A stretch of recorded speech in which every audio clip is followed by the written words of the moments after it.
ప్రేక్షక మహాశులకు నమస్కారం. ఈరోజు మనం స్వప్న మల్టీ సూపర్ స్పెషాలిటీ హాస్పిటల్ వైద్యులు యజమాని ఎస్ శశికాంత్ సార్ దగ్గరికి వచ్చినాము.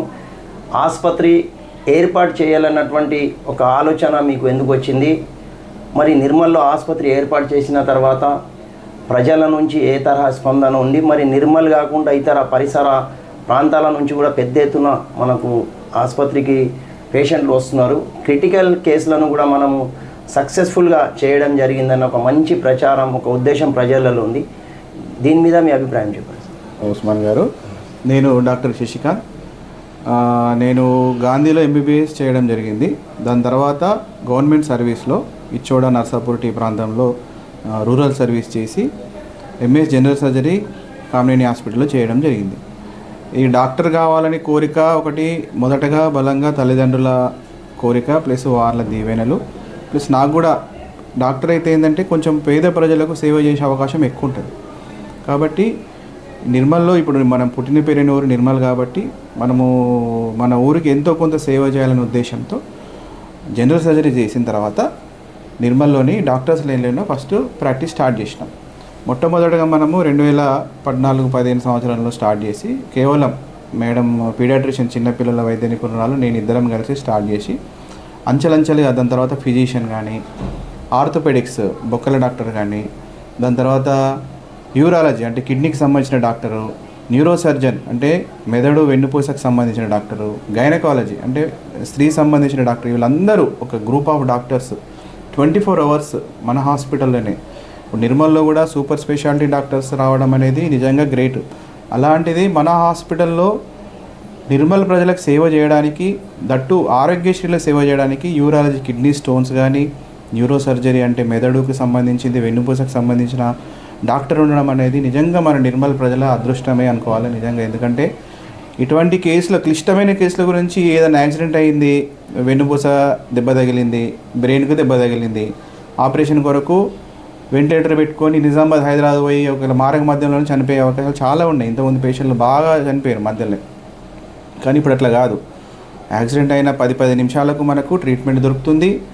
అన్ని రకాల సౌకర్యాలు, వెంటిలేటర్ సౌకర్యం ఉంది. మళ్ళీ ఈ ఫస్ట్ నుంచి కార్డియాలజీ అంటే హృదయానికి సంబంధించిన సర్వీసెస్ కూడా స్టార్ట్ చేస్తున్నాము. దానికి సంబంధించిన క్యాథ్లాబ్ అంతా కూడా ప్రిపేర్ అయిపోయింది. కాబట్టి పేద ప్రజలకు అందుబాటులో ఉండాలి, పేద ప్రజలకు సేవ చేయాలని ఒక ముఖ్య ఉద్దేశంతోనే ఈ హాస్పిటల్ నెలకొల్పడం జరిగింది. తల్లిదండ్రులు ఖచ్చితంగా భవిష్యత్తులో తమ కొడుకు తమ కూతురు ఈ స్థాయికి ఎదగాలని ఆశిస్తారు. అదే మాదిరి శశికాంత్ సార్ వారి తల్లిదండ్రులు కూడా మా కొడుకు భవిష్యత్తులో డాక్టర్ కావాలి, మంచి సేవలు అందించాలన్న ఒక మంచి దృక్పథంతో సార్ వారిని అష్టకష్టాలు పడి డాక్టర్ స్థాయికి ఎదిగేలా చేయడంతో ఆయన ఈరోజు మన నిర్మల్కు ఒక మంచి వైద్య సేవనిగా కాకుండా గతంలో ఎంబీబీఎస్ తర్వాత మారుమూల గిరిజన ప్రాంతాలలో కూడా ఆయన అనేక రకాల సేవలు అందించి ఎంఎస్ చేయడం జరిగిందన్నారు. మరి మారుమూల గ్రామీణ ప్రాంతాలలో అక్కడ ఉన్నటువంటి ప్రజల స్థితిగతులు, ఆరోగ్యాలు, వాళ్ళకి వాస్తవానికి వాళ్ళకి ఏ రకమైన అసౌకర్యాలు ఉంటే వాళ్ళకు సోకే వ్యాధులను మీరు ఏ స్థాయిలో కష్టపడి నివారించడం జరిగింది? మామూలుగా నేను పనిచేసిందంతా ట్రైబల్ ఏరియా, నర్సాపూర్ ఏరియా. అక్కడ ఏంటంటే ఈ గిరిజనులకు ఈ గోండ్స్ ఆ పాపులేషన్కి ఈ మలేరియా, ఈ వైరల్ ఫీవర్స్ ఎక్కువ వస్తుండే. ప్లస్ వాళ్ళకు రక్తహీనత కూడా బాగుంటుంది.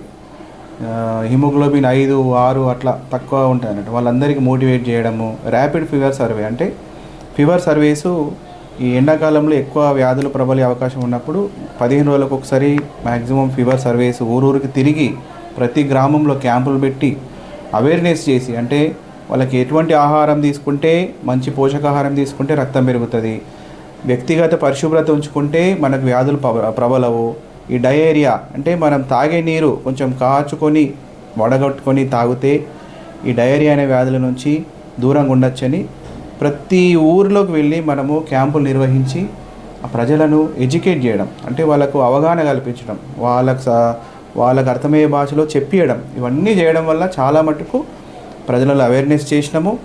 వాళ్ళు కూడా చాలా ఇంతకుముందులాగా లేరు, మంచిగా మార్పు చెందినరు. వాళ్ళు కూడా ఇప్పుడు పోషకాహారం తింటారు. దానికి సంబంధించిన ఐటీడీఏ వాళ్ళు కూడా పోషకాహారం అందిస్తున్నారు. ఐటీడీఏ వాళ్ళు కూడా చాలా సహకరిస్తున్నారు. ఇప్పుడు ప్రజలలో చాలా మార్పులు వచ్చినాయి. అందరూ ఇప్పుడు నిజంగా ఆరోగ్యంగానే జీవిస్తున్నారు.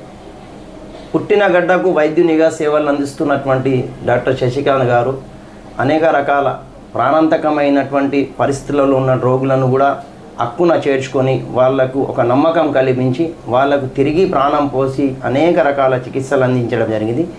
అదేవిధంగా గతంలో నిర్మల్లో లేనటువంటి ఆధునాతనమైన వైద్య సేవలను తన ఆసుపత్రిలో కల్పిస్తూ అన్ని వర్గాల మన్ననాలు పొందుతున్నారు.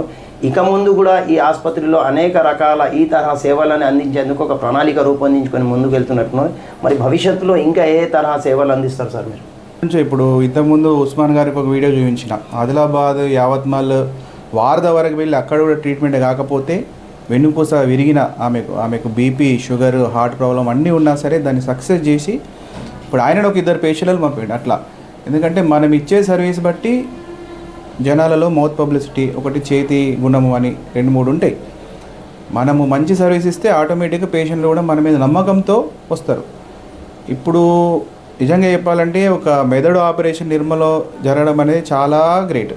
అలాంటివి మనం ఇప్పటివరకు ఒక 20-25 మెదడు ఆపరేషన్లు చేసినాం. వెన్నుపూసకు సంబంధించినవి అయితే చాలా చేసినాం, కిడ్నీకి సంబంధించినవి కూడా చాలా చేసినాం. దాంతోపాటు క్యాన్సర్ ఎన్నో క్యాన్సర్లు, థైరాయిడ్ క్యాన్సర్ కానీ, గర్భసంచి క్యాన్సర్ కానీ, అండాశయం క్యాన్సర్ కానీ, కడుపు క్యాన్సర్ కానీ, ఇవన్నీ చాలా రకాల క్యాన్సర్ ఆపరేషన్లు కూడా మన దగ్గర ఆరోగ్యశ్రీలో కూడా అవుతున్నాయి. కాబట్టి ఎన్నో పెద్ద ఆపరేషన్లు కూడా, అతి క్లిష్టమైన ఆపరేషన్లు, అరుదైన ఆపరేషన్లు మన స్వప్న హాస్పిటల్లో ఫస్ట్ నుంచి పెట్టింది పేరు.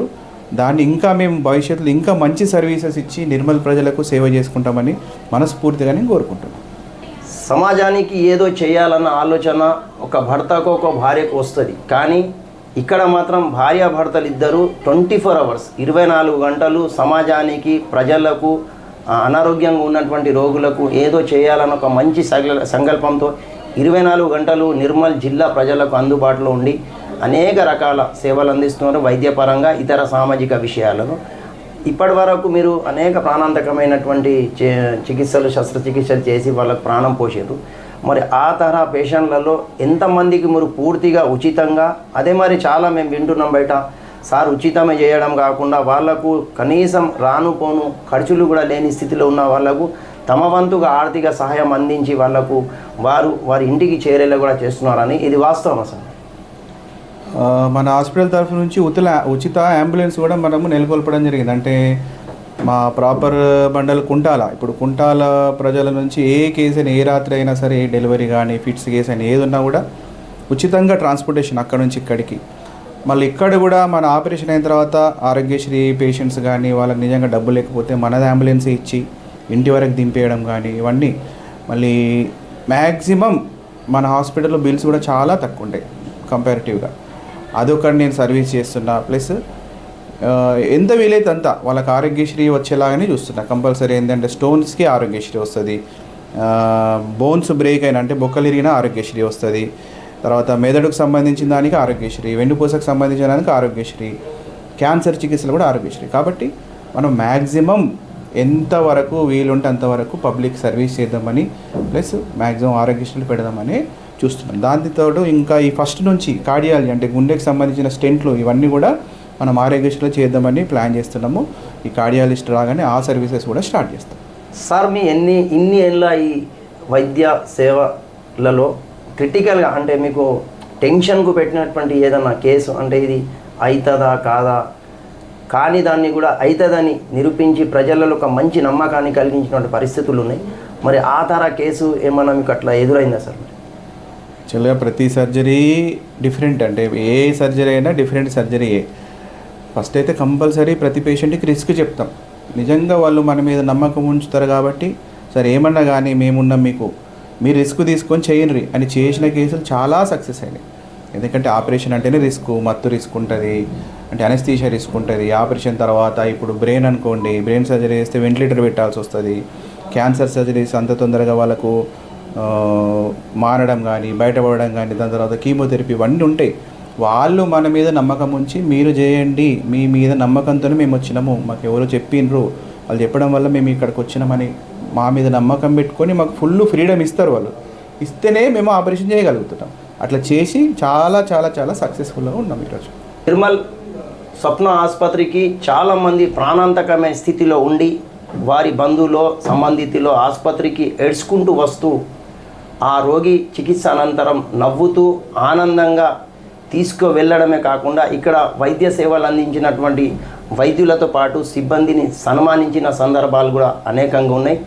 మరి సుమారు కొన్ని సంవత్సరాలుగా నిర్మల్ జిల్లా కేంద్రం కాకుండా పరిసర మహారాష్ట్ర కానీ ఇతర ప్రాంతాల నుంచి పెద్ద ఎత్తున అన్ని వర్గాల రోగులు ఇక్కడికి వచ్చి ఎంత క్రిటికల్ అయినా నమ్మకం పెట్టుకొని ఇక్కడ చికిత్స అవుతుందని ఆ నమ్మకంతో వచ్చి ఇక్కడ చికిత్సలు చేసుకుంటారు. అదే మాదిరి ఇక్కడ ప్రభుత్వపరమైనటువంటి వైద్య సేవలను కూడా అసలు ఏ ఆసుపత్రిలో లేని రీతిలో ఇక్కడ చేస్తున్నారు. కాబట్టి మనకు ఇంత విలువైనటువంటి సమయాన్ని ఇచ్చి అమూల్యమైన సందేశాలను, స్థితిగతులను, పరిస్థితులను, మరి సమాజం ఏ విధంగా ముందుకు వెళ్ళాలో, ఎట్లా వెళ్తే బాగుంటుందనే దాని మీద మనకు విలువైన సమయాన్ని ఇచ్చి ఈ ఇంటర్వ్యూకి అవకాశం ఇచ్చినటువంటి డాక్టర్ శశికాంత్ గారికి HB6 న్యూస్ తరపున నేను ప్రత్యేకంగా ధన్యవాదాలు తెలియజేస్తున్నాను. ఇప్పుడు మీరు సార్ నిర్మల్ ప్రజలకు అత్యధికంగా ప్రబలుతున్న వ్యాధులు ఏమిటి, ఆ వ్యాధులు రాకుండా చూసుకోవాల్సిన బాధ్యత ఆ వ్యక్తిగతంగా ఆ పేషెంట్తో పాటు ఆ పరిసరాల్లో ఉన్న ప్రజలతో పాటు పాలకులపై ఉంటుంది. కాబట్టి మీరు పాలకులకు, ప్రజలకు, రోగులకు ఇచ్చే సలహా ఏమిటి, ప్రబల వ్యాధులు ఏమిటి ఆ విషయం? వచ్చేది ఎండాకాలం కాబట్టి కంపల్సరీ డిహైడ్రేషన్ అంటే ఎండకపోతే ఈ ఉపాధి హామీ కూలీలు కానీ ఈ మామూలుగా ఈ పనులకు పోయేటోళ్ళు కొంచెం జాగ్రత్తగా, అంటే ఉదయం పూటనే మీరు పనులు పూర్తి చేసుకునేటట్టు చూసుకోండి. ఎండ వచ్చేదాకా మళ్ళీ ఎండ పోయినాక మీ పనులు చేసుకుంటే బెస్ట్. ప్లస్ ఇంకోటి ఏంటంటే మన మున్సిపల్ ఏరియాలో కూడా తాగునీరు కొంచెం శుభ్రంగా ఇస్తే వాళ్ళకి ఏంటంటే డయేరియాలు, ఈ వామిటింగ్స్, ఈ అంటారు అంటే ఈ కడుపు ఇన్ఫెక్షన్స్ వల్ల వామిటింగ్స్, మోషన్స్ అవి కాకుండా మనము తాగే నీరు శుభ్రంగా ఉంచుకోవాలి. ఒకవేళ నల్లనీరు కూడా మనము కొంచెం వేడి చేసుకొని వడగట్టుకొని తాగితే ఇటువంటి రోగాల బారిన పడకుండా ఉంటాము. చిన్నపిల్లలు మెయిన్గా ఇది సీజనల్ డిసీజెస్ వస్తాయి. ఇప్పుడు ఈ ఎండాకాలంలో వాళ్ళకి ఏంటంటే వేడికి జ్వరం వచ్చి ఫిట్స్ వచ్చుడు, ప్లస్ ఈ కల్తీ అంటే కొంచెం బయట ఆహారం తినడము, ఈ పానీపూరీలు, ఈ బయట కొంచెం ఈగలు అవన్నీ వాలేటి ఫుడ్ ఉంటుంది, అది తినడం వల్ల కూడా కొంచెం వామిటింగ్స్, మోషన్స్ అవుతాయి. కాబట్టి వ్యక్తిగత పరిశుభ్రత ఒకటి, ప్లస్ బయట ఆహారం తినకుండా ఒకవేళ మనకు స్టోర్డ్ ఫుడ్ అయినా సరే వేడి చేసుకొని తినడము, మంచి అంటే నీరు కూడా కాచి వడగట్టిన నీరు తాగడము, ప్లస్ కొంచెం ఈ ఎండాకాలంలో బయటకు ఎండకు పోకుండా డీహైడ్రేషన్ గురి కాకుండా చూసుకుంటే మ్యాక్సిమము నిజంగా ఇప్పుడు చాలా అవేర్నెస్ వచ్చింది పబ్లిక్లో. కరోనా తర్వాత చాలా అంటే కేసెస్ ఈ డయేరియా, డీసెంట్రీ ఇవన్నీ చాలా తగ్గినాయి. ఇవన్నీ పాటిస్తే అందరూ ఆరోగ్యంగా ఉంటారు. వ్యక్తిగత పరిసరాల శుభ్రత పాటించడంతో పాటు బయట అక్కడిక్కడ సంచార వ్యాపారాలు ఏవైతే ఉంటాయో వాటిల్లో లభించే పండ్లు, ఫలాలను తినే ముందు కొద్దిగా జాగ్రత్తలు పాటించాలని డాక్టర్ శశికాంత్ గారు సూచించడం జరిగింది. వీరు ఇచ్చినటువంటి సలహా సూచనలను మనమంతా కలిసి పాటించి ఈ రోగాలు రాకుండా చూసుకుందాం. మాకు ఈ విలువైన సమయం ఇచ్చినందుకు మరోమారు మేము సార్ వారికి ధన్యవాదాలు తెలియజేస్తాం.